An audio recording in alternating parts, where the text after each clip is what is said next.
Bonjour chers amis. Nous sommes aujourd'hui le 28 décembre de l'an 2006. Et nous sommes au hameau du Haut, village de Prunier.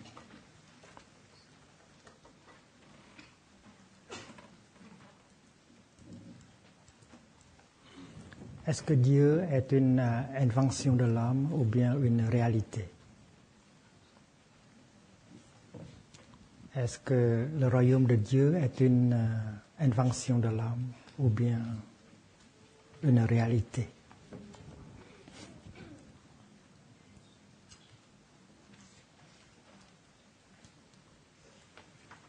Est-ce que c'est vrai que à cause du fait que nous avons besoin de Dieu, c'est pourquoi nous avons inventé Dieu?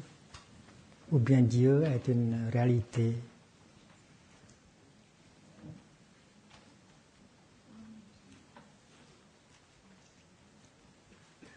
Le royaume de Bouddha, la terre de Bouddha, le nirvana, est-ce que ce sont des réalités ou bien des inventions de l'homme?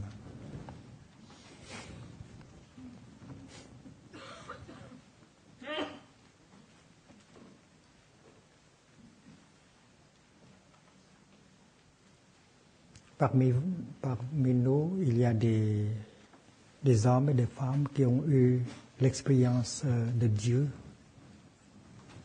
du nirvana. Est-ce que ce sont des expériences authentiques ou non?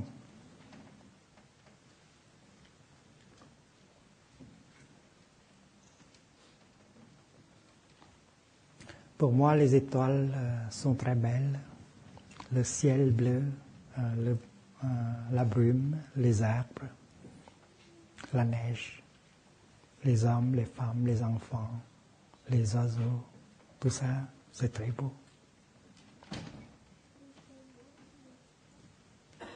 Et est-ce que les étoiles ou le ciel bleu, c'est une invention de l'homme ou bien c'est une réalité en elle-même?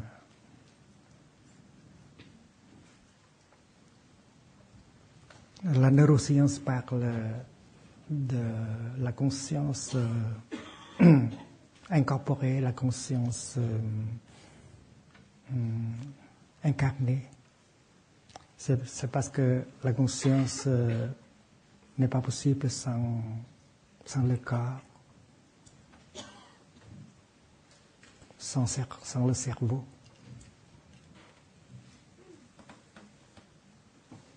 Et nous percevons les choses à partir de cette base qui est notre corps.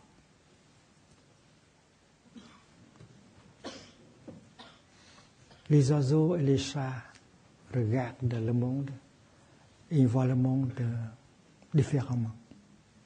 Le monde des oiseaux, le monde des chats n'est pas exactement le monde des hommes. Et la science peut nous dire quelque chose sur cela. Nous sommes faits en telle sorte que nous voyons le monde comme cela. Mais si on est fait autrement, alors le monde sera différent. Donc, est-ce qu'il y a une réalité objective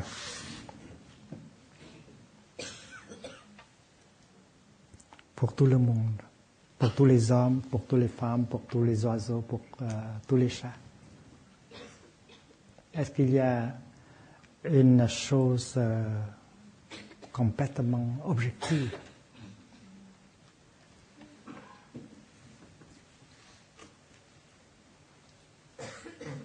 La science croit qu'il y a la science a cru qu'il y a une réalité objective. Et c'est l'objet de la recherche, une réalité objective.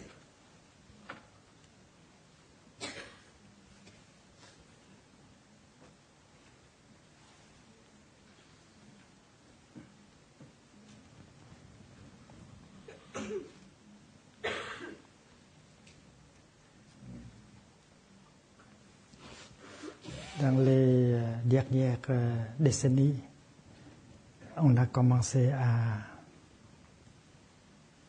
à douter, à dire que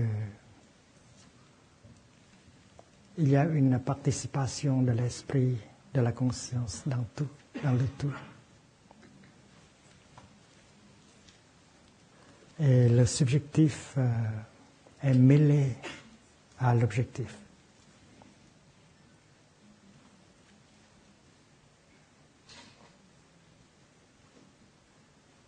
Les atomes, les particules élémentaires,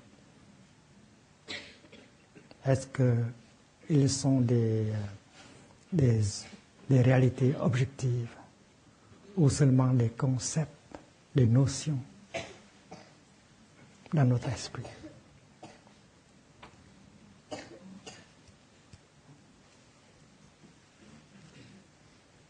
Dans les neurosciences, on a posé cette question. Comment les choses objectives, comme le cerveau, comme les neurones, puissent faire manifester la conscience qui est quelque chose de subjectif. La conscience, c'est une chose subjective et cela est né sur la base du corps, sur du cerveau, qui est une chose objective. Alors la notion objet, sujet, objectif, subjectif devient un vrai problème. Dans le bouddhisme, on parle de la non-dualité.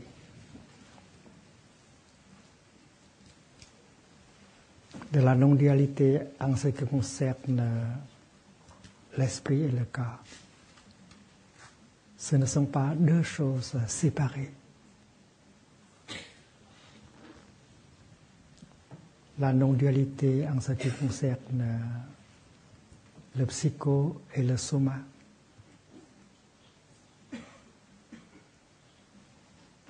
La non-dualité en ce qui concerne l'esprit et la matière.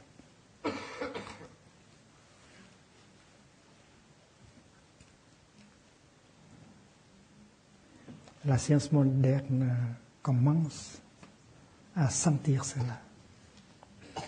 Cette chose appelée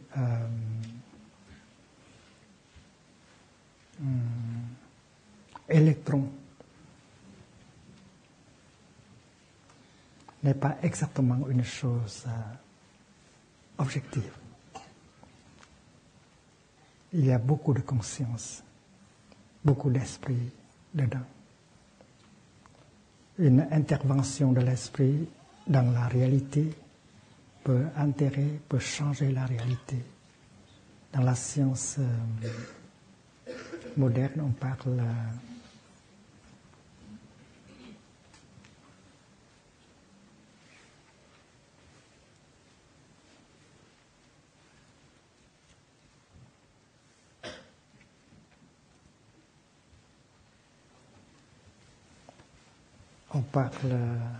de la participation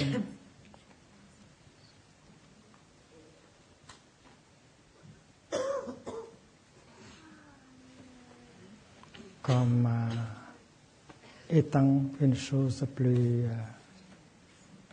réaliste que l'observation. C'est parce que quand la conscience observe, il y a l'observateur qui est la conscience et il y a la réalité qui est objet de l'observation. Il y a l'objet et le sujet qui sont des choses distinctes. Il y a l'observateur et la chose observée. Mais maintenant, la science moderne commence à voir que Il n'y a pas de l'observation possible. Il n'y a que la participation. La participation.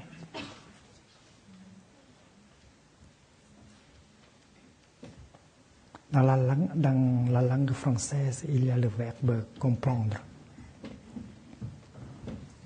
Très intéressant.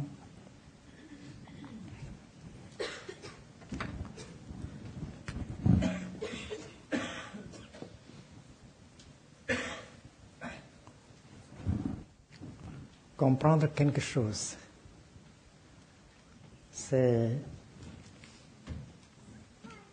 de tenir cette chose-là et devenir un avec cela. Le préfixe comme, ça veut dire on est ensemble, on devient un. Prendre quelque chose et devenir un avec cette chose-là.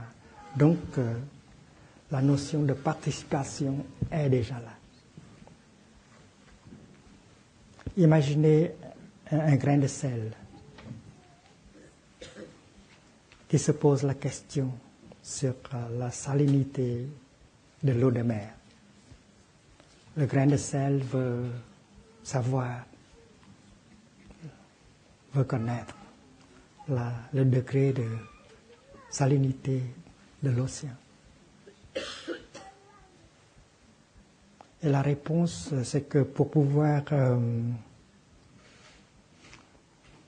comprendre parfaitement le degré de salinité de l'océan, il n'y a qu'un moyen.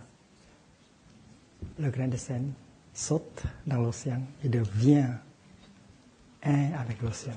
Comprendre. Alors la compréhension, la connaissance sera parfaite. Sans participation, il n'y a pas de vraie connaissance.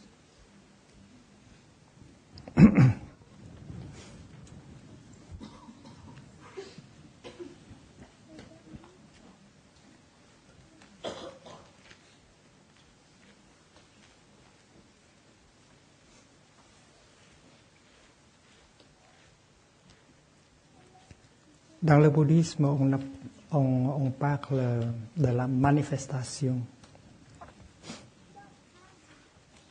en termes de nama et de rupa. Nama, c'est l'esprit, et rupa, c'est la matière, le corps. Nama rupa, c'est comme psychosoma. La chose se manifeste comme ça, avec deux aspects. Corps et esprit, matière et esprit.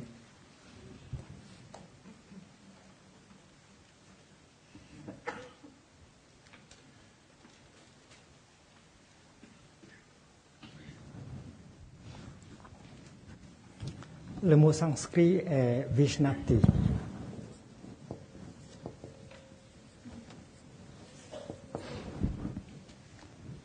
Vishnati, ça veut dire se manifester. Et dans la manifestation, on voit, on constate une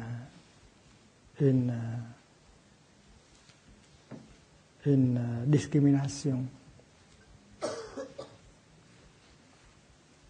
une distinction. L'objet et le sujet. Avant la manifestation, il n'y a pas de distinction entre sujet et objet. Mais quand la chose se manifeste, il y a cette distinction de sujet et d'objet. Et le préfixe vie, ça veut dire une distinction. Sujet et objet.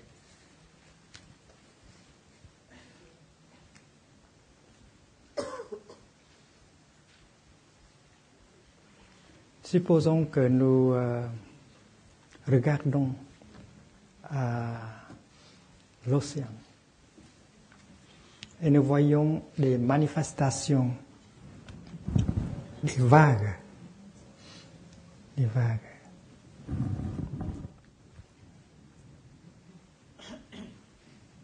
Quand les vagues se manifestent, on voit cette vague et l'autre vague. Il y a une distinction entre une vague et une autre. Mais avant la manifestation, il n'y a pas de distinction entre ceci et cela.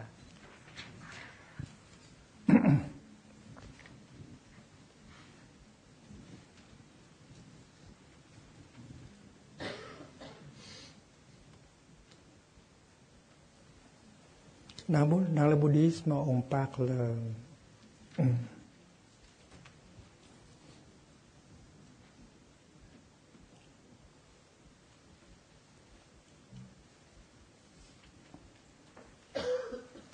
de la sagesse non discriminative.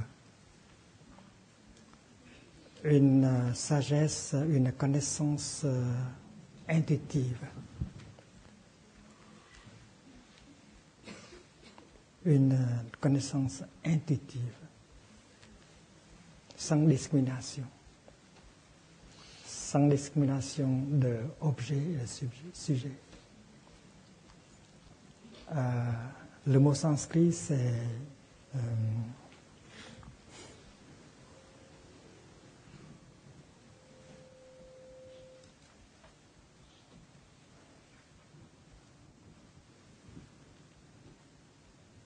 Nirvikalpa.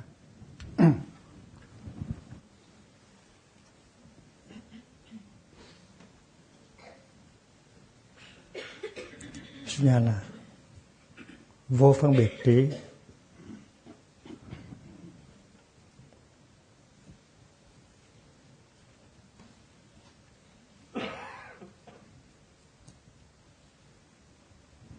C'est une sagesse, c'est une connaissance sans discrimination.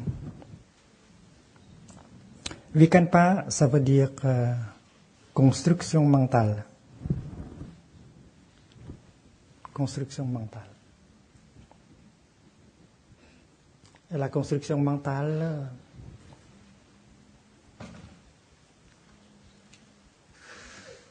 c'est la chose quotidienne. Vous construisez avec votre mental le monde. Quand vous aimez quelqu'un, vous construisez son image. Et son image n'est pas nécessairement la réalité de celui que vous aimez ou de celle que vous aimez. Une construction mentale.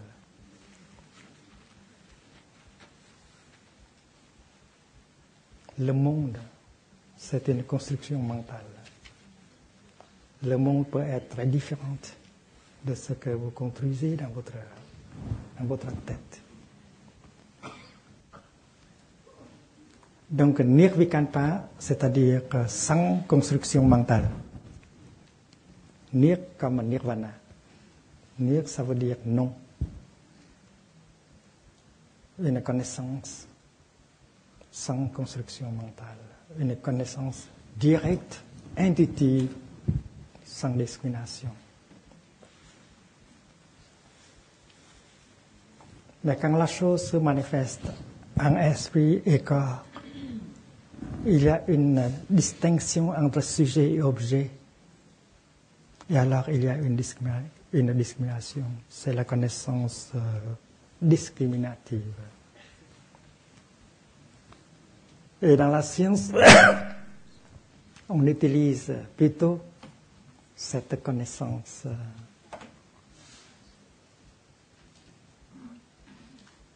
discriminative, où il y a l'objet à étudier et le sujet qui étudie. Il y a l'observateur et la chose observée qui sont deux choses distinctes.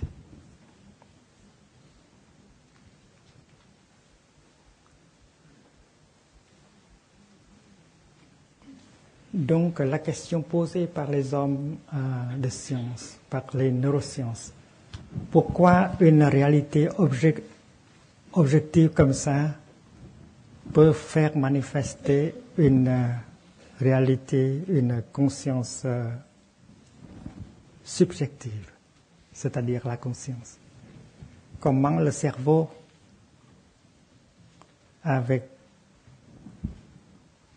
toutes les neurones, a produit la conscience? La conscience est une chose subjective. Et le cerveau, selon eux, c'est une chose objective. Mais dans la lumière du bouddhisme, on ne peut pas être sûr de cela. Le cerveau, ce n'est pas vraiment une chose objective. Même si vous avez des instruments sophistiqués pour regarder. Vous êtes fait comme cela. C'est pourquoi vous percevez la chose comme cela et vous pensez que cela, c'est une réalité objective.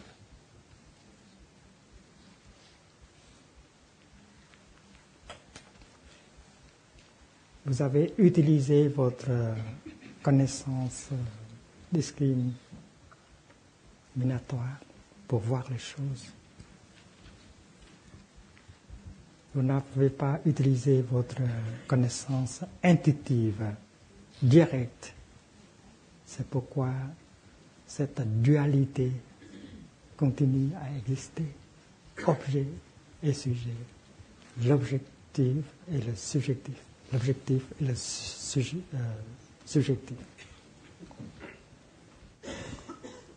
Quand on fait des recherches sur le cerveau, on pense que le cerveau, c'est une chose objective. Et qu'est-ce qu'il arrive quand on fait des recherches sur la conscience? La conscience, devenue objet des recherches, doit être une chose objective aussi. Donc, c'est trop simpliste de dire que le cerveau, c'est une chose objective et la conscience, c'est une chose subjective. C'est parce que tous les deux peuvent devenir l'objet de notre recherche. Ils sont des choses. Ils peuvent être des choses objectives aussi. Mais à cause du fait que l'on est fait comme ça, un corps et un esprit, c'est pourquoi on voit les choses comme ça. Si on est fait autrement, alors la réalité peut être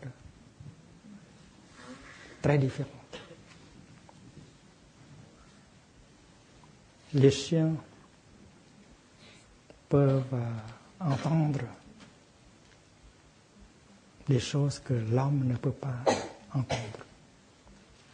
Les oiseaux peuvent voir des choses que les hommes ne peuvent pas voir.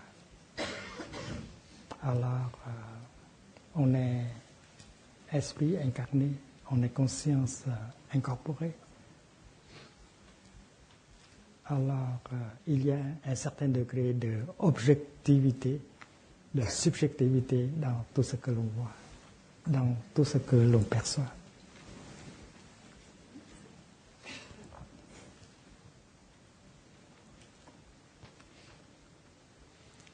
Donc, dans une vie contemplative, dans la méditation, on tâche d'utiliser son esprit, sa connaissance non discriminative, le nirvikalpa-jnana. Les hommes, les femmes de science qui ont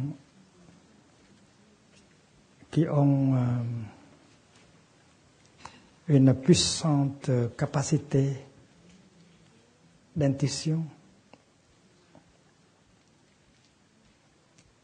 auront beaucoup de chance, plus de chance que les hommes de science qui utilisent seulement leur connaissance de discrimination.